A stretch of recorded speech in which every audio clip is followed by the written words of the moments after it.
Hello friends. दोस्तों, आज हम इस वीडियो में सुप्रीम कोर्ट के द्वारा जारी की गई न्यू गाइडलाइन के बारे में जानेंगे, जो कि सुप्रीम कोर्ट ने मेंटेनेंस पर दी है। दोस्तों, सुप्रीम कोर्ट ने मेंटेनेंस को ध्यान में रखते हुए और पत्नी की मनमानी को देखते हुए 8 ऐसे फैक्टर बताए हैं जिनको ध्यान में रखकर ही अब वाइफ का मेंटेनेंस लोअर कोर्ट के द्वारा बांधा जाएगा। तो चलिए हम डिस्कस करते हैं उन 8 फैक्टर्स की जिनको सुप्रीम कोर्ट ने अपनी गाइडलाइन में बताया है। सबसे पहले नंबर पर जिस फैक्टर का जिक्र सुप्रीम कोर्ट ने किया है उसमें ये बताया गया है कि मेंटेनेंस को बांधते समय जो लोअर कोर्ट है उसको ध्यान में रखना होगा हस्बैंड और वाइफ दोनों का सोशल और इकोनॉमिक स्टेटस, यानी कि कोर्ट को ये देखना होगा कि हस्बैंड और वाइफ दोनों का सोशल और इकोनॉमिक स्टेटस कैसा है। अब सोशल और इकोनॉमिक स्टेटस में क्या क्या चीज़ें आती है उस पर डिस्कस कर लेते हैं। सोशल और इकोनॉमिक स्टेटस का मीनिंग ये होता है कि जो हस्बैंड और वाइफ है वो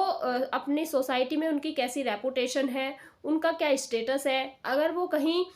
वेकेशन पे जाते हैं तो वो किस तरह से कितना अमाउंट स्पेंड करते हैं, कैसा उनकी लिविंग है, कैसा उनका रहन सहन है, ये आता है हमारा सोशल और इकोनॉमिक स्टेटस में। जिस भी लेवल का हस्बैंड और वाइफ दोनों का सोशल और इकोनॉमिक स्टेटस होगा उसी लेवल से उसी हिसाब से जो लोअर कोर्ट है उसको वाइफ का मेंटेनेंस बांधना होगा। और दूसरे नंबर पर जो सुप्रीम कोर्ट ने अपनी गाइडलाइन में बताया, में सुप्रीम कोर्ट का ये कहना है कि जो लोअर कोर्ट है उसको वाइफ और चिल्ड्रंस की बेसिक नीड्स को ध्यान में रखते हुए ही मेंटेनेंस बांधना है। यानी कि जो वाइफ और चिल्ड्रन है उनकी प्रेजेंट में क्या बेसिक नीड्स है और फ्यूचर में किस तरह से उनकी बेसिक नीड्स में चेंजेस आएंगे। दोस्तों, हम यहाँ पर समझते हैं कि बेसिक नीड्स में जो सुप्रीम कोर्ट है उनका क्या कहना था। बेसिक नीड्स का मीनिंग होता है कि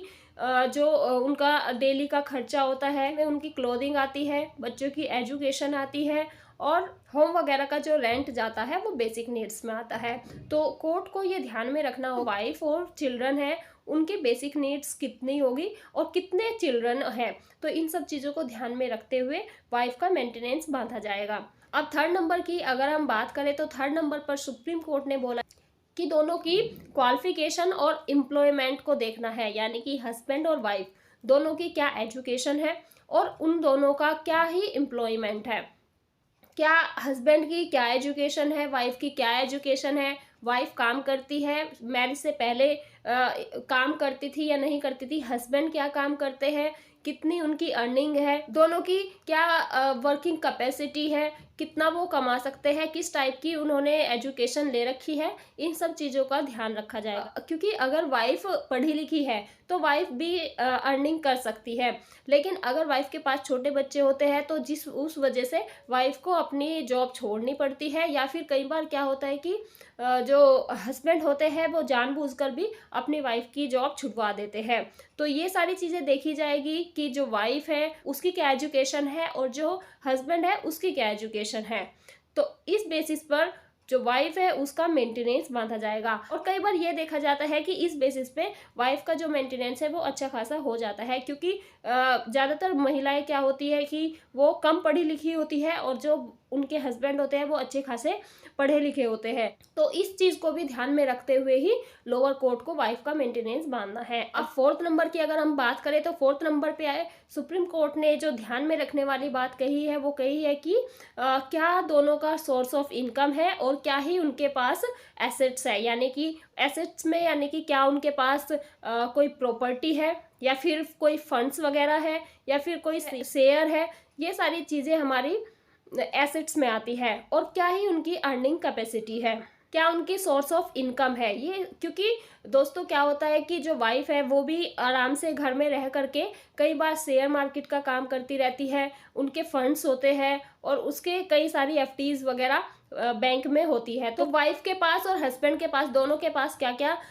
उनके पास एसेट्स है और क्या उनकी सोर्स ऑफ अर्निंग है, इस चीज़ को ध्यान में रखते हुए ही वाइफ का मेंटेनेंस बांधा जाएगा। अब हम बात करें फिफ्थ नंबर की, तो आगे फिफ्थ नंबर में सुप्रीम कोर्ट ने जो कहा है वो कि ये देखना भी जरूरी है कि जब वाइफ अपने इन लॉज के घर में रह रही थी तो उस टाइम पे जो वाइफ का स्टैंडर्ड था लिविंग का वो किस टाइप का था, वो किस तरह से अपने जीवन को यापन कर रही थी, किस स्टैंडर्ड से वो वहाँ पर रह रही थी। जिस स्टैंडर्ड से वाइफ ससुराल में रह रही थी उसी के अकॉर्डिंग उसको आगे की लाइफ दी जाएगी और उसी के बेसिस पे उसका मेंटेनेंस बांधा जाएगा। यानी कि अगर वाइफ अपने ससुराल में एक अच्छा खासा जीवन जी रही थी, उसका जो लिविंग स्टैंडर्ड था वो काफ़ी हाई था तो इस चीज़ को ध्यान में रखते हुए ही इस तरह का लाइफ स्टाइल वाइफ का उसके इन लॉज के साथ में था, उसके मैट्रिमोनियल होम में था, उसी तरह का लाइफ स्टाइल जीने के लिए उसको मेंटेनेंस पे करना होगा। अब अगर ससुराल में उसका लाइफ स्टाइल काफ़ी अच्छा रहा है, काफ़ी स्टैंडर्ड रहा है,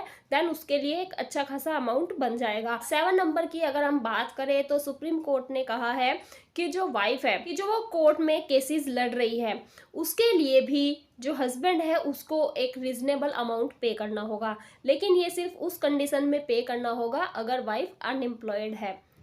जब तक वाइफ अनएम्प्लॉयड है तो हस्बैंड को जो भी उसका कोर्ट में खर्चा होता है वाइफ का, अपने उसके एडवोकेट को उसको पे करना होता है, या डॉक्यूमेंट्स वगैरह रेडी करने में जो भी खर्चा आता है एक रीजनेबल अमाउंट वाइफ को दिया जाता है जो कि हस्बैंड की तरफ से दिया जाता है। तो ये सारी चीज़ें भी कोर्ट को ध्यान में रखनी होगी और ये सारी चीज़ें ध्यान में रखकर ही वाइफ का मेंटेनेंस बांधना होगा, क्योंकि अगर वाइफ अनएम्प्लॉयड है तो वो कोर्ट में जो उसका खर्चा है, एक्सपेंसेस है, उसको कैसे बियर कर पाएगी। ये उसके मेंटेनेंस में ही ऐड कर दिया जाएगा जो कि हस्बैंड को पे करना पड़ेगा। अब 8वें नंबर पर सुप्रीम कोर्ट ने ये ध्यान में रखने को कहा है कि जो हस्बैंड है उसकी कैपेसिटी को ध्यान में रखा जाएगा, यानी कि उसकी कितनी अर्निंग है, उसकी कितनी लायबिलिटी है और उसका फाइनेंशियल स्टेटस कैसा है। अगर हस्बैंड अच्छा खासा कमाता है तो ये देखा जाएगा कि उसके ऊपर कोई डिपेंडेंट तो नहीं है। दोस्तों यहाँ पर सिर्फ डिपेंडेंट पेरेंट्स ही नहीं होते हैं, अगर छोटे बहन भाई है उनकी एजुकेशन का खर्चा वो हस्बैंड उठा रहा है देन वो भी डिपेंडेंट ही माने जाते हैं। तो ये देखा जाएगा कि हस्बैंड की जो कैपेसिटी है, क्या तो उसका फाइनेंशियल स्टेटस है, कितना वो पैसा कमाता है, उसमें से कितना वो खर्च करता है, क्या क्या उसके ऊपर लायबिलिटी है, उसने कोई लोन वगैरह तो नहीं ले रखा है। ये सारी चीज़ें भी ध्यान में रखी जाती है और इन सारी चीज़ों को ध्यान में रखते हुए ही कोर्ट वाइफ का मेंटेनेंस बांधेगी, जिसके लिए कोर्ट में एक एफिडेविट भी देना होता है जिसमें हस्बैंड और वाइफ दोनों का ही इनकम एफिडेविट जाता है, जिसमें दोनों की इनकम क्या है, खर्च कितना है, रिस्पॉन्सिबिलिटी क्या है, कोई डिपेंडेंट कौन कौन है, ये सारी चीज़ें